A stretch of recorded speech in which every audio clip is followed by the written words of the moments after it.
네, 감사드립니다. 오늘 함께 보실 하나님의 말씀은 신명기 18장 15절부터 22절까지 우리가 봉독하신 하나님의 말씀 가지고 마음속으로 이르기를 피하라 라는 제목으로 함께 말씀의 은혜 나누고자 합니다. 제목을 정했지만 조금 잘못 정했어요. 제가 근데 제가 하고 싶어 하는 제목을 하면 조금 경박해져요. 그래서 조금 피했어요. 그러니까 제목 정하고 싶었던 거는 지 마음대로 하지 마라라는 겁니다. 그러니까 전체적인 것은 자기 마음대로 하지 말라입니다. 오늘 성경 속 본문 속에서도 자기 마음대로, 제 마음대로, 제 생각대로라는 것이 계속 반복되어서 나옵니다. 그런데 그 마음 속에서 나오는 것을 피하라라는 것입니다.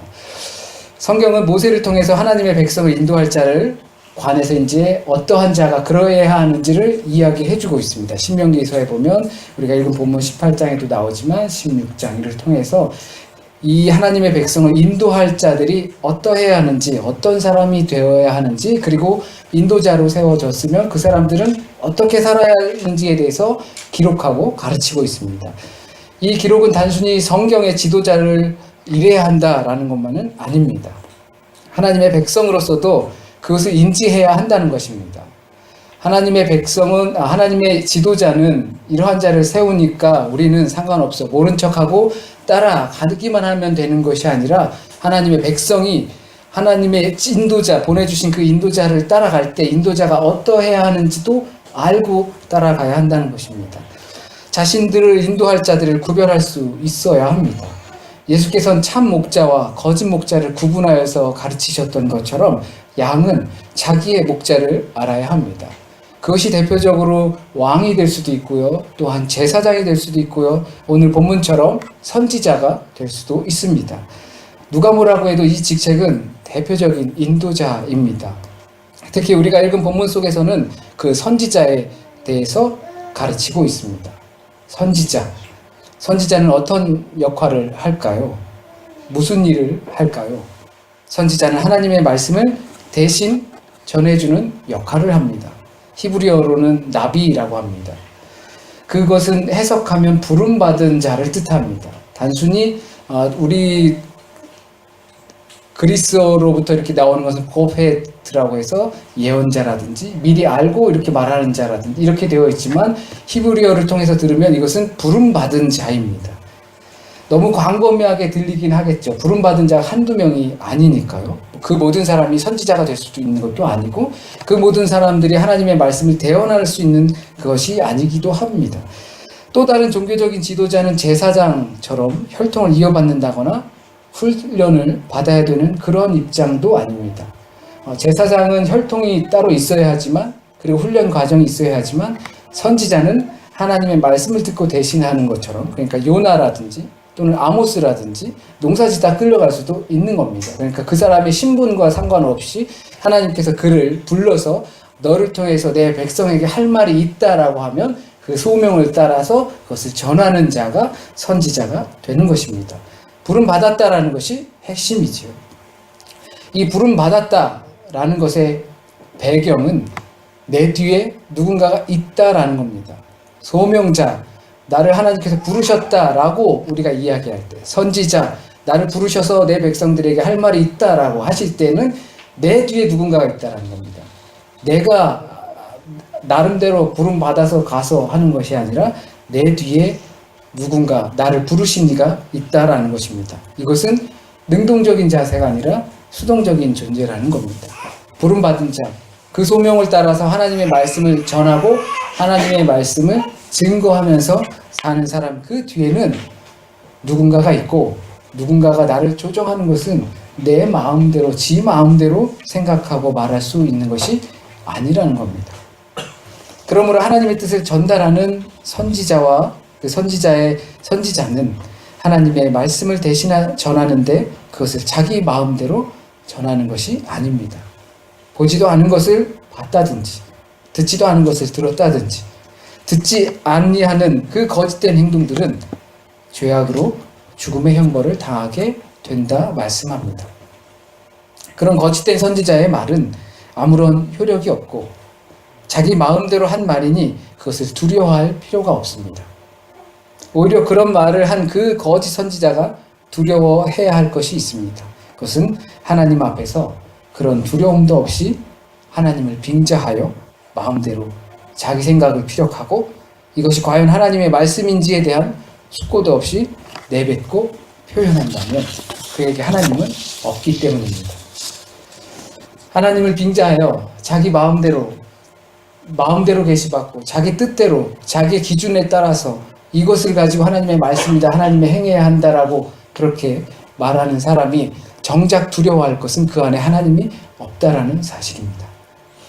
왜냐하면 하나님의 말씀을 듣는 것만으로도 두려운 것인데 그것을 나만 믿고 끝내는 것이 아니라 다른 이에게 말한다는 것이 보통 두려운 일이 아니기 때문입니다. 그러므로 보지도 듣지도 않고 아무런 두려움 없이 하나님을 빙자하여 전한다는 것은 그에게 하나님은 계시지 않는 것입니다. 하나님 없는 선지자가 요즘도 있다? 없다? 그가 전하는 말들 중에 하나님의 뒷배경이 없는 사람이 있다? 없다? 많다입니다. 이러한 상황은 전하는 자의 입장에서만이 아니라 반대 상황도 같습니다.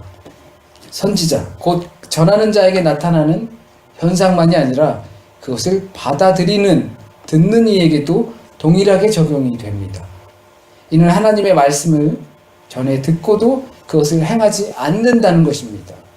하나님의 말씀을 하나님을 빙자하여서 자기가 하고 싶은 말을 하는 그러한 자도 하나님이 없고 하나님께서 벌하시지만 반대로 두려운 그 하나님의 말씀을 듣고도 그것을 행하지 않는 사람에게도 동일한 벌이 있다는 겁니다. 선지자의 이 제도적인 직접적인 배경은 오늘 말에서도 총회의 날 호렙산에서 너희가 이야기했다라고 하는 것은 이스라엘 백성들이 하나님의 음성을 직접 듣는 것을 두려워하였습니다. 그래서 모세에게 대신 가서 듣고 그 하나님의 말씀을 우리에게 전해주면 그것을 우리가 하나님의 말씀으로 듣고 받아들이겠다라는 데서 시작된 것입니다. 그만큼 하나님을 직접 만난다거나 하나님의 음성을 직접 듣는다는 것은 두려운 것이었습니다. 그러니까 하나님을 직접 만나서 듣고 또 보고 하는 것도 두려운 것이기 때문에 선지자라는 직분, 또 하나님의 말씀을 대신 그렇게 깨달음으로 깊은 숙고와 혹시 이것이 나만의 생각은 아닌지 잘못된 것은 아닌지 이런 비판을 통해서 하나님의 말씀을 전하는 자가 얼마나 두려운 가운데 그 과정이 있어야겠느냐는 것이고, 그리고 그만큼 우리는 그 선지자가 대신 그 하나님의 말씀을 전해주는 것입니다. 근데 이것은 하나님에 대한 두려움 또는 경외심 때문만은 아니라는 것을 자각해야 합니다. 우리는 하나님을 직접 만나서 하나님의 말씀을 듣고 받아들이는 것이 두려우니까 대신 총대를 누가 하나 매라. 모세가 또는 또 다른 선지자가. 그러면 우리가 그것을 하나님의 말씀으로 믿겠다라고 하는 이 표현은 하나님을 만나는 것이 두려우니까 겸손해서 그런 것이 아니라 그만큼 하나님을 직접 만나서 그 음성을 직접 들어서 때로는 피할 수 없을 거 아닙니까? 두려운 존재이기 때문에. 그러니까 또 다른 중보자를 세워서 그것을 통해서 피하고자 하는 인간들의 마음이 드러나 있는 것입니다. 이것은 조금 우습지만 비유를 한다면 왜 모든 신앙인들이 목사가 되지 않을까요? 또는 사제가 되지 않을까요? 또는 종교 지도자가 되지 않을까요? 우선 부르심, 곧 소명이 없기 때문이기도 할 겁니다. 소명이 있어야 그 길을 가려는 것이겠죠. 선지자가 소명이라는 뜻에서 왔다는 것처럼 같습니다. 그리고 그렇게까지는 아니다라고 생각하는 입장입니다. 내가 신앙인으로서 살아가지만 그렇게까지는 내가 그렇게 생각하고 싶지는 않아 라고 생각하는 것 때문입니다. 1차적인 증언자가 아닌 그냥 2차 증언자가 남는 것이 편하기 때문입니다. 1차 증언자로 살아간다는 것이 우리 성경의 표현은 두렵고 떨리는 것이지만 우리에게는 골치 아픈 것이기 때문입니다. 그렇게 되면 인간 모두에게 내재되어 있는 그 욕망을 잠재우는 것이 어렵기 때문입니다. 하나님의 음성을 직접 듣고 이것을 하나님의 음성으로 믿고 그것을 행하며 전하며 살아간다는 것은 내 안에 있는 인간적 욕망을 잠재워야 하는 과정이 싫은 겁니다. 내 기준에 따라서 추구하고 싶은 것을 포기해야 하는 그런 삶이 싫은 것이기 때문입니다. 죽기 싫은 건 사실 마찬가지입니다. 말씀을 듣고도, 선지자나 또는 글을 통해서 말씀을 듣고도 전하지 않아도 죽을 벌에 처하지만 그것을 듣고도 행하지 않아도 죽을 벌에 처하게 된다라고 하십니다. 그렇게 되면 선지자로 부름받아서 그 사명을 감당하나, 선지자의 말을 듣고 그것대로 열심히 살아가나, 그렇지 않으면 죽는 것은 마찬가지인데 왜 우리가 1차적 증언자가 아닌 2차적 증언자로 살려고 하는 걸까요? 그것을 왜 회피하면서 살아가려고 하는 걸까요? 따지고 보면 동일한 결과를 우리는 받게 됩니다. 그러니까 목사님은 아예 목사님이니까, 신부나 사제들은 신부나 사제니까 그렇게 생각할 이유가 또는 할 말의 근거가 전혀 없다라는 겁니다. 사제처럼, 신부처럼 또는 목사처럼, 종교 지도자처럼, 선지자처럼 살아야 하는 것이 우리 모두에게 맡겨져 있는 것입니다. 그렇지 않으면 죽을 벌에 처한다라고 말씀하고 계시기 때문입니다. 선지자들이 있던 때에는 하나님의 백성들에게 주신 삶의 규칙을 멀리하면서 자연 하나님을 멀리하게 되고 그들에게 심판의 말씀으로 전해진 것이 선지자를 통해서 하신 하나님의 말씀입니다. 그러니까 주로 잘못을 지적하고 하나님 앞에서 바르게 살게 교훈하는 말씀이었습니다. 인간의 욕망의 길과 정면으로 대치되는 부분입니다. 하나님께서는 가나안의 복술자나 길흉을 말하는 자 또는 신접하는 자, 그 자들을 용납하지 말라고 가르치셨습니다. 죽여도 된다라는 것이었습니다.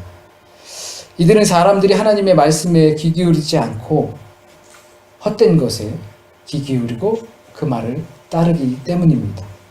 자기 욕망에 끌려 살기 때문입니다. 이는 오늘날 성도들에게 무엇을 삶의 표대로 삼아야 할 것인가 알려주는 교훈의 말씀이 됩니다. 요즘 들어서는 토테미즘이나 샤머니즘 이런 것의 의식들은 많이 사라졌습니다. 하지만 여전히 토테미즘이나 샤머니즘적인 신앙은 다 자리매김하고 있습니다. 한국에 다녀온 분들에게 들은 충격적인 이야기가 개신교 장례를 이끄는 곳에서 장로님께서 설명해 주시는 부분이, 이 자리에는 목사님께서 소천하셔서 이 함이 있기 때문에 그 옆이나 맞은편은 비싸다라는 이야기를 들었습니다. 놀라지 않으시는군요. 저는 소름이 돋쳤습니다. 소름 안 돋으세요? 목사님의 함이 있는 좌우는 비싸대요. 그리고 맞은편도 비싸고. 우리가 토테미즘, 샤머니즘적인 의식은 사라졌어요. 많이 사라졌어요. 무당은 여전히 있지만. 그런데 그 신앙은 개신교회, 불교회, 천주교회 다 들어가서 자리 잡고 있습니다. 이것은 자기 마음대로입니다. 자기 마음대로. 자기의 마음에 이끌리는 대로. 하나님께서 무슨 말씀을 하시던 소용없어요. 내 마음은 여기에 가 있어요. 그러면 여기에서 기준을 두고서 이것을 하는 것을 원한다고 하면 그것을 따라가는 것입니다. 때론 그것이 과학이 되기도 하고, 그것이 철학이 되기도 하고, 그것이 도덕이 되기도 합니다. 하나님의 말씀 따위는 필요 없게 되는 겁니다. 내가 옳다고 생각하는 또 다른 삶의 기준을, 그게 과학이든 또는 철학이든 또는 도덕이 되었든 또는 샤머니즘이 되었든 그것을 자기 마음대로 따라가는 것입니다. 듣고도 전하지 않거나 또는 행하지 않거나 또는 듣고도 아닌 걸로 여기거나 모든 것은 다 하나님을 두려워하지 않는 그 안에 하나님 없음입니다. 자기 마음대로, 자기 욕망대로 신앙하는 겁니다. 표대를 잘 삼으로 우리가 십자가를 보는 이유가 바로 거기에 있습니다. 우리는 십자가를 보아야 합니다. 십자가의 예수 그리스도는 자기 마음대로 살지 않았습니다. 제가 흔들릴 때마다 생각나는 예수님의 말씀이 있습니다. 유치하지만 가끔 그런 생각을 합니다. 저도 인간이다 보니까 우리 교우분들은 그냥 편하게 하는 때 있잖아요. 그냥 편하게 나오고 싶으면 나올 수도 있고 안 나오고 싶으면 안 나올 수도 있고 하고 싶으면 할 수도 있고 안 하고 싶으면 안 할 수도 있고 힘들면 안 할 수도 있고 막 그렇잖아요. 그리고 그 마음에 저도 듭니다. 그러면 나도 그러고 싶어. 나도 그냥 안 하고 싶으면 안 하고 싶고 막 이렇게 쉬고 싶으면 쉬고 싶고 안 나가고 싶으면 안 나가고 싶고 그런 마음이 들어요. 그런데 예수께서 하시는 말씀이 목자는 있지 않냐? 양을 위해서 죽는 거야. 라는 말씀을 저한테 계속 들려주십니다. 그러면 너 그게 싫으면 하지 마. 다른 거 해. 나 괜히 다른 데서 뭐라고 하지 말고 왜 같이 못하냐 이러지 말고 하기 싫으면 하지 마. 목자는 양을 위해서 죽는 거야. 그러려고 목자를 세우신 거야. 라는 것을 저는 계속 이야기합니다. 생각이 듭니다. 마음속으로. 저와 여러분이 삶의 기준을 잡을 때 십자가를 보고 잡았으면 좋겠습니다. 십자가에 계신 예수 그리스도는 자기의 마음이 아닌 하나님의 마음을 따라서 십자가에 달리신 겁니다. 여러분들이 혹시라도 내 삶의 기준, 가야 할 방향, 목표를 정할 때 내 마음대로 한 것은 있지는 않은지 점검하였으면 좋겠습니다. 그리고 기준을 세우고 목표를 세우고 방향을 정할 때 또 그렇게 했으면 좋겠습니다. 혹시 이거 내 마음대로 가는 건 아닌지, 기도보다 앞서서 그냥 막 사는 건 아닌지, 내 꿈만을 생각하는 것은 아닌지 생각하면서 살았으면 좋겠습니다. 우리 이 시간 성만찬 하실 텐데요. 우리 함께 찬양 드리시고 성만찬에 임하시겠습니다.